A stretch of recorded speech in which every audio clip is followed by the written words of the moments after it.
بسم الله الرحمن الرحيم نحمده ونصلي على رسوله الكريم أما بعد أعوذ بالله من الشيطان الرجيم بسم الله الرحمن الرحيم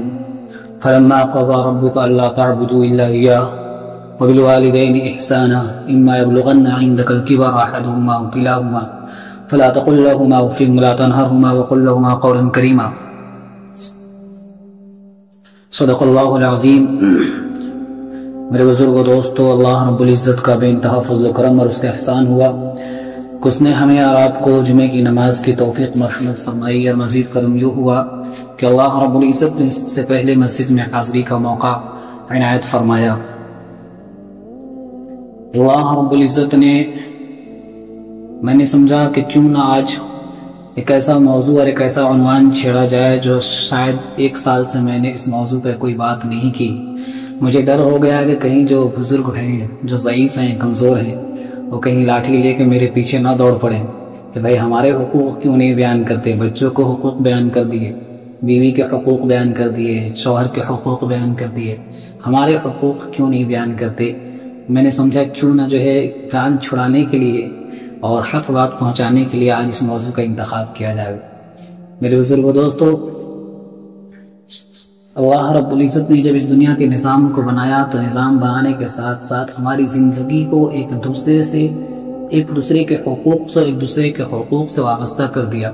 اگر کوئی باپ ہے تو اس کے اوپر اولاد کے حقوق ہیں، اگر کوئی شوہر ہے تو اس کے اوپر بیوی کے حقوق ہیں، اگر کوئی بیوی ہے تو اس کے اوپر شوہر کے حقوق ہیں، اگر کوئی ماں ہے تو اس کے اوپر اولاد کے حقوق ہیں، اگر کوئی بھائی ہے تو اس کے اوپر بہن کے حقوق ہیں، اور اگر کوئی بہن ہے تو اس کے اوپر بھائی کے حقوق ہیں، کوئی پڑوسی ہے تو اس کے اوپر پڑوسی کے حقوق حق ہیں۔ تو اگر ہم ان حقوق کو ادا کریں گے تب جا کر ہمارے معاشرے میں جو ہمارا تعلق ہے وہ مضبوط ہوگا، ہماری آپسی محبت بڑھے گی اور آپس کی نفرت ختم ہوگی اور ایک دوسرے کے پر ہم جان چھڑکنے والے بنیں گے۔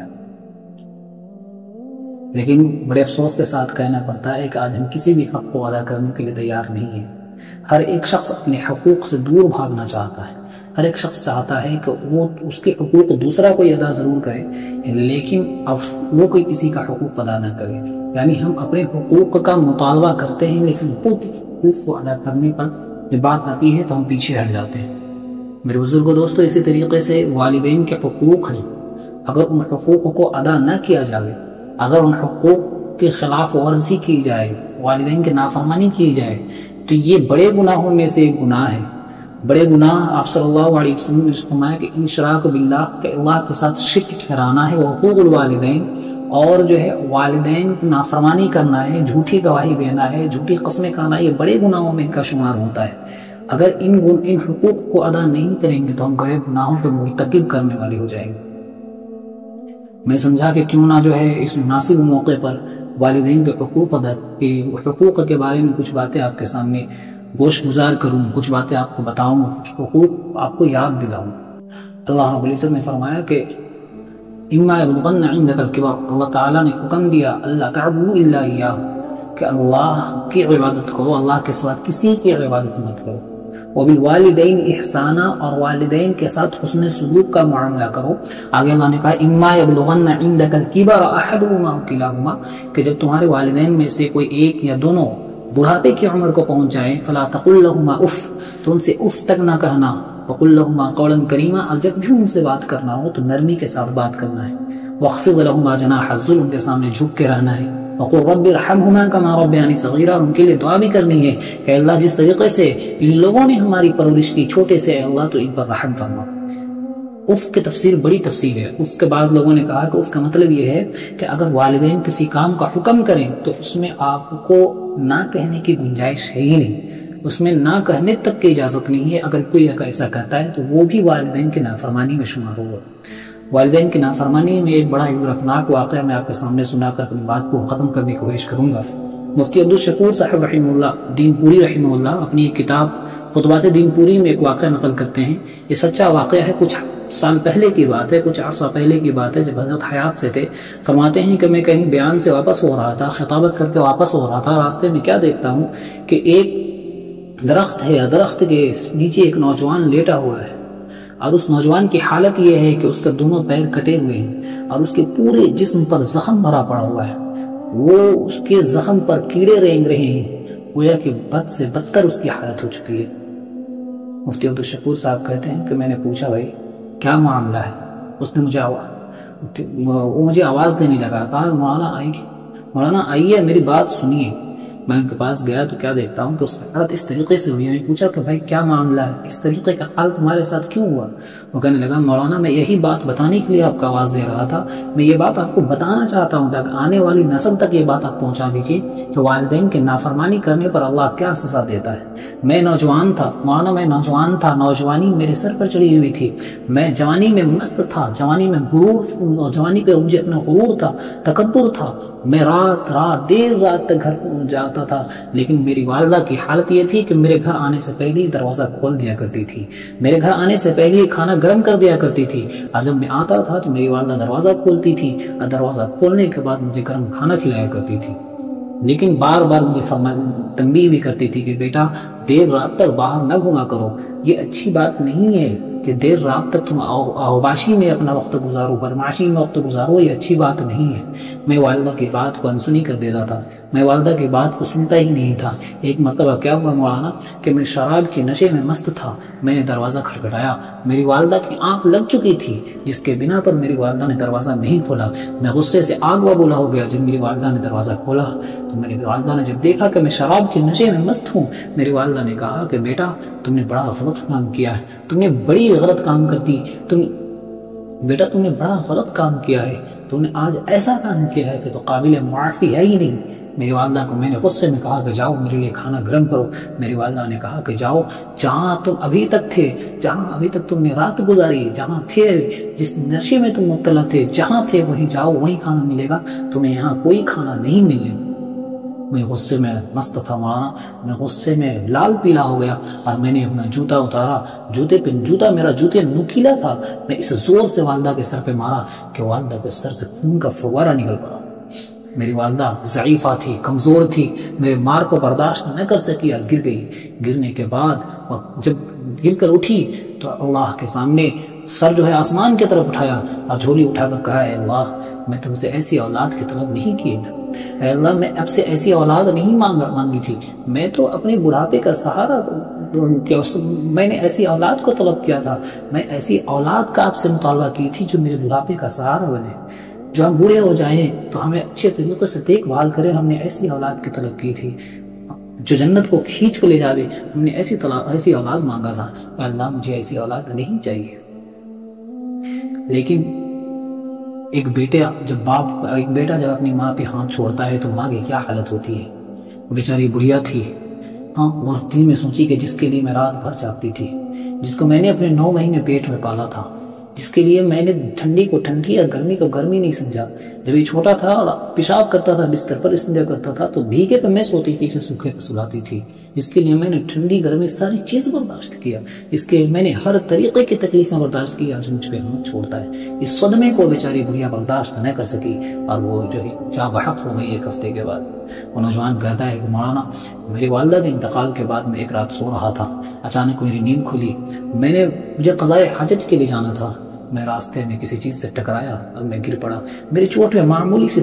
سا زخم آیا، میں سمجھا معمولی سا زخم ہے، میں صبح ٹھیک کرا لوں گا۔ صبح جب ڈاکٹر کے پاس گیا، ڈاکٹر نے علاج کیا لیکن زخم ٹھیک ہونے کا نام نہیں لے رہا ہے۔ میں بڑے بڑے ڈاکٹروں سے ملا، ساری پریشانیاں، ساری علاج میں کرا کر دیکھ لیا، لیکن کسی طریقے کے علاج کا اگر نہیں ہوا پھر میں ایک بڑے ڈاکٹر کے پاس گیا اور ڈاکٹر نے کہا کہ تمہارے پیر میں جو ہے کینسر ہو گیا ہے، اگر اس پیر کو نہ کاٹا جائے فوری طور پر تو پھر یہ امید ہے کہ پورے جسم پر کینسر پھیل جائے گا اور تم جاں بحق ہو جاؤ گے۔ وہ نوجوان کہتا ہے کہ حضرت میں نے اپنا پیر کٹوا لیا، دائنا پیر کٹوا لیا، کچھ دن کے بعد پھر میرے وہی زخم میرے بائیں پیر میں ہو گیا، کسی طریقے کا کچھ نہیں ہوا، کوئی چوٹ نہیں لگی، لیکن پھر وہی زخم میرے بائیں پیر پہ بھی آ گیا، میرے بائیں پیر بھی کٹوا لیا۔ اب میری حالت یہ ہے کہ میرے پورے جسم زخم سے بھر گئے ہیں، میرے پورے جسم میں لہو اور پیپ ہے اور میرے پورے جسم پر کیڑے رینگ رہے ہیں، کھانے والا مجھے کوئی دیتا ہے، دور سے پھینک کر مجھے کوئی کھانے کے لیے دیتا ہے، اس کھانے پہ دھول اور گندگی رہتی ہے، لیکن بھوک کی وجہ سے میں اس کھانا کو کھا لیتا ہوں، اپنی جان بچانے کے لیے کھانا کھا لیتا ہوں۔ میری بیوی مجھ سے طلاق لے کر کر دوسرے سے نکاح کر لی، میری اولاد نے مجھ سے ناطا توڑ لیا، مجھے گھر سے باہر نکال دیا، آج میری حالت یہ ہے کہ مجھے کوئی پوچھنے والا نہیں، میری حالت یہ ہے کہ کوئی میرے دیکھ بھال کرنے والا نہیں، بس میں اپنی زندگی کے آخری سانس گن رہا ہوں۔ مولانا میں یہ واقعہ آپ کو اس لیے سنا رہا ہوں تاکہ آپ آنے والی نسل کو بتائیں کہ والدین کی نافرمانی کا کیا اللہ رب العزت سزا دیتا ہے۔ یہ والدین کی نافرمانی کا ہی سزا ہے۔ اللہ خود فرماتا ہے کہ کچھ گناہ ایسے ہوتے ہیں، کچھ جرم ایسے ہوتے ہیں جس کا مرنے سے پہلے اللہ رب العزت اسی دنیا میں دکھا دیتا ہے۔ اس لیے میرے بزرگ دوستو، آپ سے گزارش ہے، آپ کی اولاد، آپ چاہتے ہیں کہ اگر آپ کی اولاد آپ کے ساتھ ایسا معاملہ نہ کرے تو آپ اپنے والدین کے ساتھ حسن سلوک کا معاملہ کریں۔ اگر آپ حسن سلوک کا معاملہ کریں گے آپ کی اولاد بھی آپ کے ساتھ حسن سلوک کا معاملہ کرے گی، ورنہ اگر آپ اپنے والدین کے ساتھ نافرمانی یا اپنے والدین کے سامنے اونچی آواز میں بات کریں گے، اپنی والدین کو جواب دیں گے، تو ہوگا کیا کہ اللہ رب العزت اس کا سزا اسی دنیا میں دے۔ خاص طور سے بیٹیوں سے گزارش، بچیوں سے گزارش ہے کہ اپنی والدین سے، خاص طور سے اپنی والدہ سے اونچی آواز میں بات نہ کیا کریں، کیونکہ وہی والدہ ہے جس نے آپ کو 9 مہینے پیٹ میں پالا، وہی والدہ ہے جس نے آپ کے لیے ساری پریشانیاں، ساری تلخیاں برداشت کی، آپ کے لیے اپنے شوہر سے کے خلاف چلی جاتی ہے بعض مرتبہ۔ میرے بزرگوں، دوستوں، میرے بھائیوں، آپ سے ریکویسٹ ہے، گزارش ہے، درخواست ہے کہ اپنے والدین کے نافرمانی ہرگز نہ کریں، اپنے والدین کے فرما برداری کریں، اپنے والدین کے سامنے اونچی آواز میں بات نہ کریں۔ یہ بھی قرب قیامت کی علامت ہے کہ اولاد اپنی والدین کی نافرمانی کھلے عام ہو جائے گی، اور اولاد اپنے والدین کے سامنے اونچی آواز میں بات کریں گے، ان کی باتوں کو کاٹا جائے گا، ان کا مشورہ نہیں لیا جائے گا، ان کو جھڑکا جائے گا، اس طریقے سے ان سے معاملہ کیا جائے گا۔ آپ سے گزارش ہے کہ اس طریقے کا کوئی کام نہ کریں۔ والدین کے نافرمانی کا بڑا عبرتناک واقعہ ہوتا ہے، اسی وجہ سے آپ سے مؤدبانہ گزارش ہے کہ ایسا کوئی کام نہ کریں۔ میں اللہ تعالیٰ سے دعا کروں کہ اللہ تعالیٰ جو ہے ہمیں والدین کا فرما بردار بنائے، اپنا محبوب بندہ بنائے۔ کچھ لوگ ایسے ہیں، کچھ بچے ایسے ہیں جو اس وقت امتحان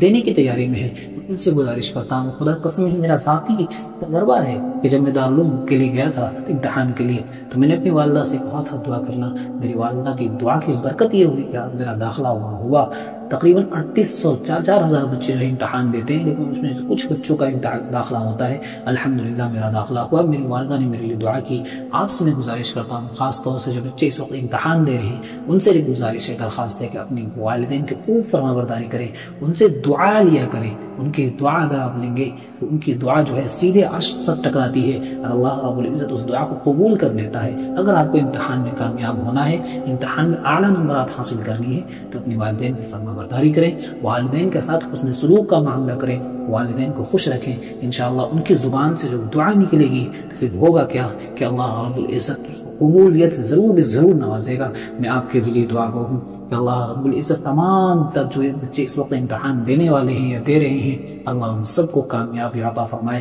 ان سب کو اعلیٰ نمبرات سے کامیاب کرے۔ میری دلی خواہش ہے، میری دلی دعا یہی ہے کہ اللہ آپ سب کو کامیابی سے ہمکنار کرے، اور آپ ایک ایسے اللہ آپ کو بناوے کہ آپ کو دیکھ کر لوگ آپ کو لیڈر اور رہنما چنے، آپ کو دیکھ کر لوگ مثال پیش کریں۔ میری دلی دعا یہی ہے، اللہ آپ سب کو کامیاب کرے۔ آپ حضرات سے گزارش ہے کہ میری زبان سے اگر کچھ جانے انجانے میں کچھ ایسی بات نکل گئی جو آپ کے دل کو ٹھیس پہنچی ہو تو اللہ کا واسطہ مجھے معاف کرے، دعا کی درخواست ہے۔ انشاءاللہ